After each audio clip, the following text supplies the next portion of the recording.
Welcome to this video students. In this video we are going to learn introduction of quadratic formula. ठीक है, यहाँ पे last lecture तक हमने सीखा था कि क्वाड्रेटिक इक्वेशन को सोल्व करने के लिए टोटल 3 मेथड्स है। ठीक है, 3 methods to solve quadratic equation. और कौन कौन सी है? Factorisation method, completing square method और क्वाड्रेटिक फॉर्मूला मेथड। ठीक है, ये 3 मेथड्स है।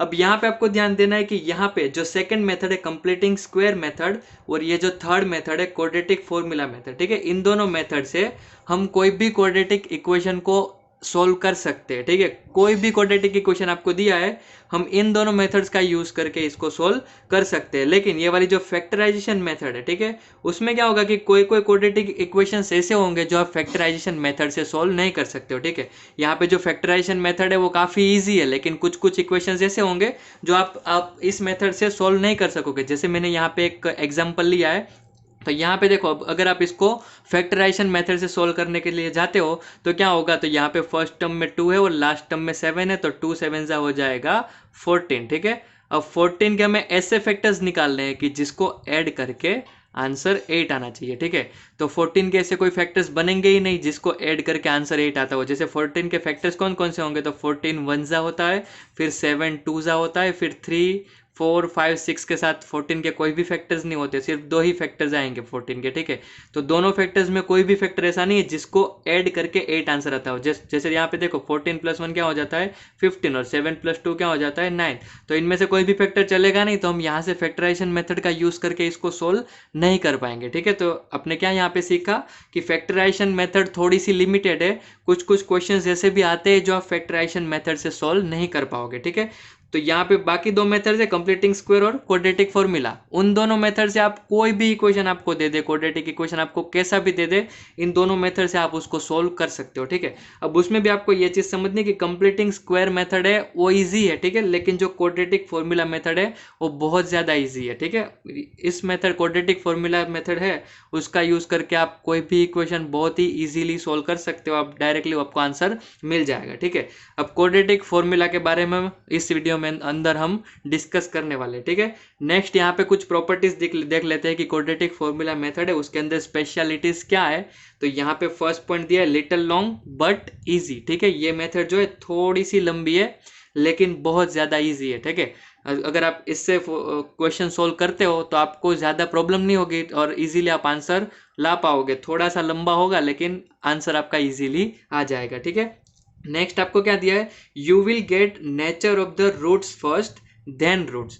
मतलब कि आपको सबसे पहले क्या मिलेगा, नेचर ऑफ द रूट्स। अब नेचर ऑफ द रूट्स क्या है, तो आपको रूट्स के बारे में पता चल जाएगा कि आपको किस टाइप के रूट्स मिलने वाले। ठीक है, कि क्वाड्रेटिक इक्वेशन में अगर 2 रूट्स मिलने वाले तो दोनों रूट्स कैसे मिलेंगे, सेम मिलेंगे कि डिफरेंट डिफरेंट मिलेंगे, वो भी आपको सबसे पहले पता चल जाएगा। तो यहाँ पे क्या दिया, you will get first nature of the roots, मतलब आपको सबसे पहले वो पता चलेगा कि रूट्स कैसे मिलने वाले और उसके बाद आपको रूट्स मिलेंगे। ओके, और नेचर ऑफ द रूट्स क्या होगा वो जब आप आगे क्वेश्चन सोल्व करेंगे तब देख लेते हैं कि नेचर ऑफ द रूट्स क्या है। ठीक है, नेक्स्ट यहाँ पे मैंने आपको स्टेप्स दिए कि कोई भी आपको क्वाड्रेटिक इक्वेशन दिया है तो आपको क्वाड्रेटिक फॉर्मूला यूज करके उसको किस तरीके से सोल्व करना है। तो मेनली इसको इजी बनाने के लिए मैंने यहाँ पे 4 स्टेप्स याद रखने हैं आपको। ठीक है, यहाँ पे 4 स्टेप्स मैंने बना दिए, वो आपको याद रखने हैं। ओके, ये 4 स्टेप आप याद रख लोगे तो आपको इजीली सब चीज़ें याद रह जाएगी कि किस ऑर्डर में आपको सब सोल्व करने। ठीक है, यहाँ पे फर्स्ट स्टेप आप देख लेते हैं, right ABC from standard form. ठीक है, आपको सबसे पहले पहला स्टेप क्या करना है, तो ABC लिख देना है स्टैंडर्ड फॉर्म में से। अब स्टैंडर्ड फॉर्म में से ABC मतलब क्या है कि हमने ये देखा है कि हमारा स्टैंडर्ड फॉर्म कौन सा है क्वाड्रेटिक इक्वेशन का, तो AX² + BX + C = 0, ये स्टैंडर्ड फॉर्म है। ठीक है, इसमें से ABC लिखना है। देखो, अब इसमें से ABC मतलब ए का मतलब क्या होगा कि जो x² के साथ जुड़ा होगा उसको हम A बोल देंगे। ठीक है, और जो x के साथ जुड़ा होगा उसको हम B बोल देंगे और जो नंबर अकेला होगा उसको हम C बोल देंगे। ठीक है, यहाँ पे नीचे मैंने कुछ एग्जांपल्स लिए, वहां से हम ट्राई करते हैं कि ABC किस तरीके से लिखने हैं। तो यहाँ पे A कितना हो जाएगा, तो x² के साथ कुछ भी नहीं जुड़ा है आगे, तो A = इस इक्वेशन के लिए 1 हो जाएगा। यहाँ पे B = x के साथ क्या जुड़ा है, तो x के साथ कुछ भी नहीं जुड़ा है तो क्या होगा 1, लेकिन आगे साइन भी आपको कंसीडर करनी है। ठीक है, ये चीज आपको याद रखनी है कि ABC के अंदर एक चीज आप फर्स्ट चीज याद रखनी है कि ABC के अंदर एक तो x नहीं आना चाहिए। ठीक है, यहाँ पे 1x² नहीं लिख देना है, तो x वेरिएबल नहीं आना चाहिए, सिर्फ और सिर्फ आपको नंबर्स लिखना है और दूसरी बात आपको साइन भी कंसीडर करनी है। ओके, जैसे यहाँ पे x के आगे कुछ नहीं था तो सिर्फ 1 नहीं लिखना है, यहाँ पे साइन माइनस है तो -1 लिखेंगे, ठीक है। नेक्स्ट क्या करना है, नंबर, तो यहाँ पे नंबर लास्ट में कौन सा है, तो 1, तो यहाँ पे c इज इक्वल टू 1, क्योंकि यहाँ +1 है इसलिए हमने +1 लिया। यहाँ पे भी अगर -1 होता तो हम यहाँ पे -1 लेते, ठीक है। नेक्स्ट इक्वेशन देखते हैं, ये वाला x² के साथ कौन जुड़ा है, 2, तो a इज इक्वल टू क्या हो जाएगा, 2 हो जाएगा। x के साथ कौन जुड़ा है, 3, तो b इज इक्वल टू क्या हो जाएगा, 3, ठीक है। ये +3 है, प्लस की साइन इसलिए +3 लिखेंगे, और c इज इक्वल टू यहाँ पे -5 दिया है तो -5 लिखना है, ठीक है। यहाँ पे आप देखोगे तो a b c के अंदर सिर्फ नंबर्स आएंगे, ठीक है, वेरिएबल्स x नहीं ऐड कर देना है, ओके, सिर्फ और सिर्फ नंबर्स लिखने हैं यहाँ पे।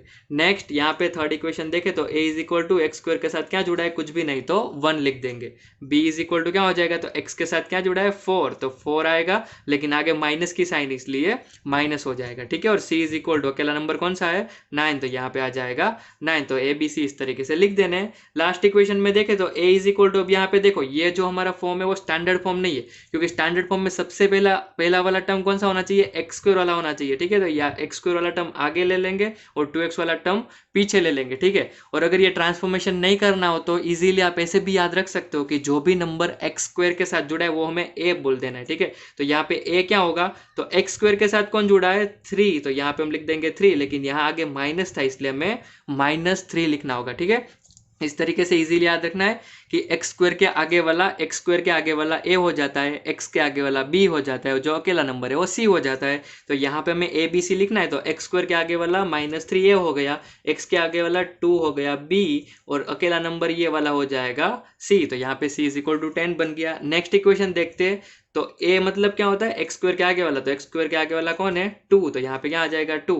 b मतलब x के आगे वाला, तो यहाँ पे b मतलब क्या हो जाएगा, -9, और c इज इक्वल टू 5, ठीक है। यहाँ पे जो भी टर्म्स है उसको आगे पीछे दिए होंगे, लेकिन आपको ये चीज याद रखनी है कि a मतलब होता है x² के आगे वाला, b मतलब होता है x के आगे वाला, और c मतलब होता है अकेला नंबर, ठीक है। इस तरीके से a b c फाइंड करने में कोई भी प्रॉब्लम नहीं होनी चाहिए। ये वाला एग्जाम्पल अच्छे से समझ लेना तो सब समझ में आपको आ जाएगा, ठीक है। तो यहाँ पे ए बी सी हमने फाइंड करना सीख लिया, ठीक है। तो यहाँ फर्स्ट स्टेप हमारा कंप्लीट हो गया, write A B C from the standard form.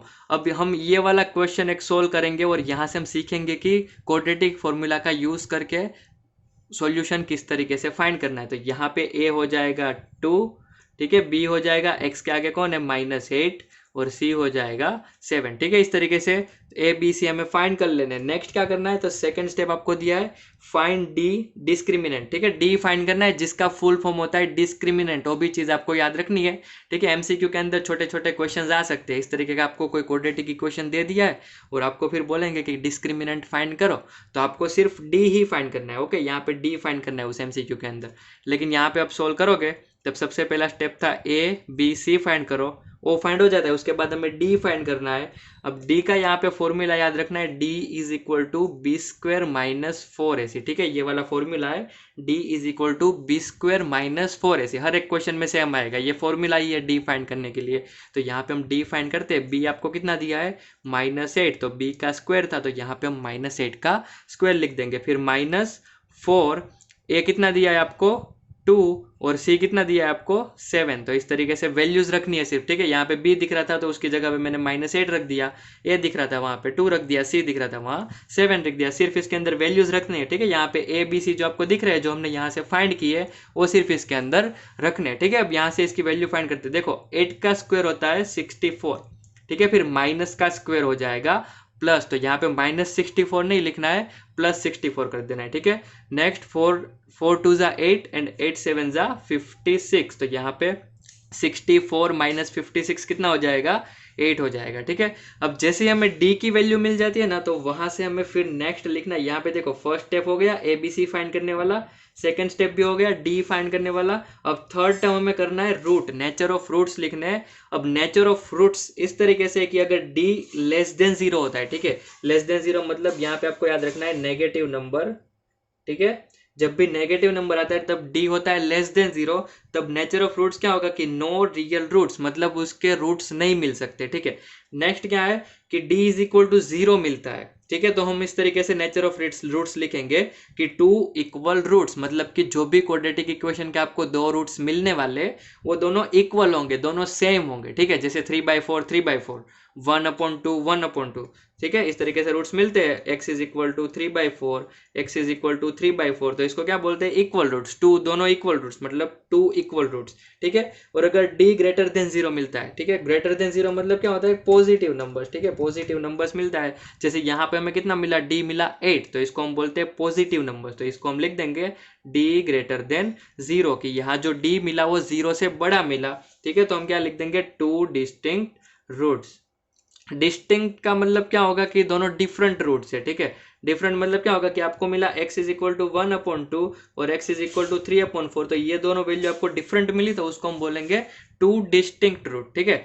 Next यहाँ पे आपको क्या दिया है, फर्स्ट। अब फर्स्ट कंडीशन आपको समझने की d लेस देन 0 आता है तब नो रियल रूट्स है। अब उसका मतलब क्या होगा कि आपको यहाँ तक ही क्वेश्चन करना है, क्योंकि आपको रूट्स मिल नहीं सकते, तो फिर आप आगे फाइंड नहीं कर सकते। लेकिन ये दो कंडीशन के अंदर, ठीक है, जिसके अंदर आपको क्या दिया है, टू इक्वल रूट्स और टू डिस्टिंक्ट रूट, ठीक है, उसके अंदर आपको रूट्स मिलते हैं। इसके लिए आपको फोर्थ स्टेप आपको जो दिया है रूट्स फाइंड करने वाला, वो आपको करना होगा। तो यहाँ पे हमें d ग्रेटर देन 0 मिला, तो यहाँ पे हमारा नेचर ऑफ रूट्स क्या मिला, टू डिस्टिंक्ट रूट, मतलब इसके दो, इस इक्वेशन के दो डिफरेंट रूट्स पॉसिबल है, तो वो रूट्स हम फोर्थ स्टेप में यहाँ पे फाइंड कर लेंगे, ठीक है।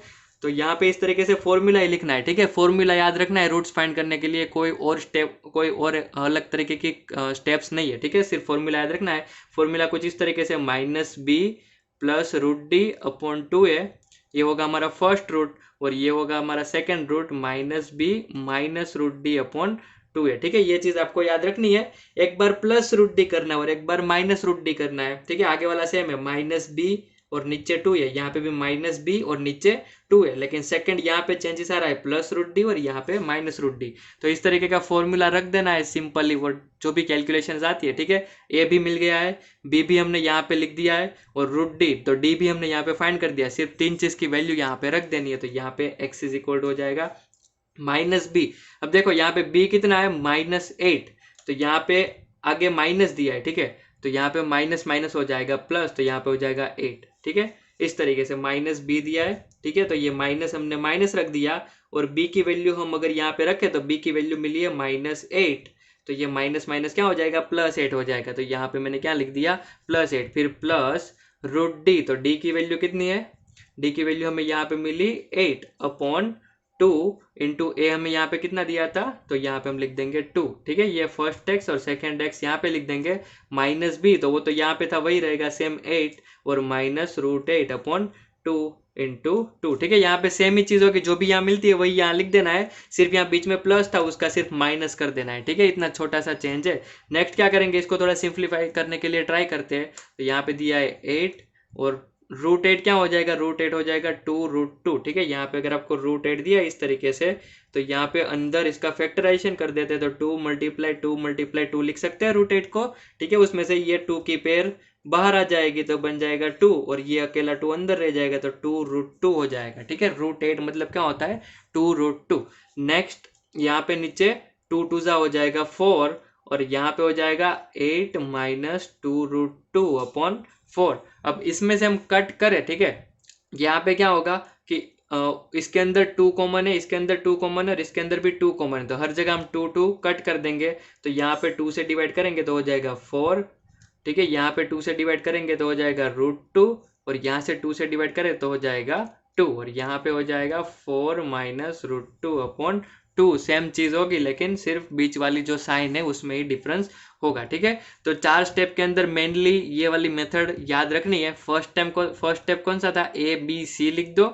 सेकंड स्टेप D फाइंड कर दो, D का फुल फॉर्म भी याद रखना है, डिस्क्रिमिनेंट, ठीक है, यहाँ पे लिखा है डिस्क्रिमिनेंट, लेकिन यहाँ पे जब सोल्व करते हो सिर्फ D लिखोगे तो भी चलेगा, ठीक है। D फाइंड कर लिया, उसके ऊपर से नेचर ऑफ रूट्स लिख दो। यहाँ पे 3 कंडीशन है, D नेगेटिव मिलता है, नो रियल रूट्स, और जब भी नो रियल रूट्स मिलता है तब यहाँ से आगे रूट्स फाइंड करने की जरूरत नहीं है, ठीक है। D 0 मिलता है, 2 इक्वल रूट्स, तब यहाँ पे ये वाला रूट्स फाइंड करने की, ये वाला फोर्थ स्टेप करने की जरूरत है, क्योंकि वहां पे रूट्स मिल रहे हैं। D ग्रेटर देन 0 मिलता है, 2 डिस्टिंक्ट रूट मतलब 2 डिफरेंट रूट मिलेंगे, तो वहां पे भी रूट मिल रहे हैं, इसलिए इसके लिए ये फोर्थ स्टेप करने की जरूरत पड़ेगी, ठीक है। नेक्स्ट फोर्थ स्टेप कौन सा होगा, रूट्स, तो यहाँ पे हमें रूट्स फाइंड कर देना है, तो यहाँ पे हमारा आंसर है वो खत्म हो जाएगा, ठीक है। तो इसी के साथ हमारा क्वाड्रेटिक फॉर्मूला का इंट्रोडक्शन भी खत्म होता है। Okay that's it for today students. अगर आपको ये वीडियो पसंद आया तो इस वीडियो को लाइक करना मत भूलना, और यहाँ पे स्क्रीन पे आपको मेरी फ़ोटो दिख रही होगी जिस पे क्लिक करके आप इस चैनल को सब्सक्राइब कर सकते हो। और स्क्रीन पे दूसरे दिखाए गए वीडियोस है जिसमें से आप इस चैप्टर के रिलेटेड कुछ बुक के क्वेश्चंस और कुछ इंपॉर्टेंट क्वेश्चंस भी देख सकते हो। तो मिलते हैं नेक्स्ट वीडियो में, तब तक के लिए बाय बाय।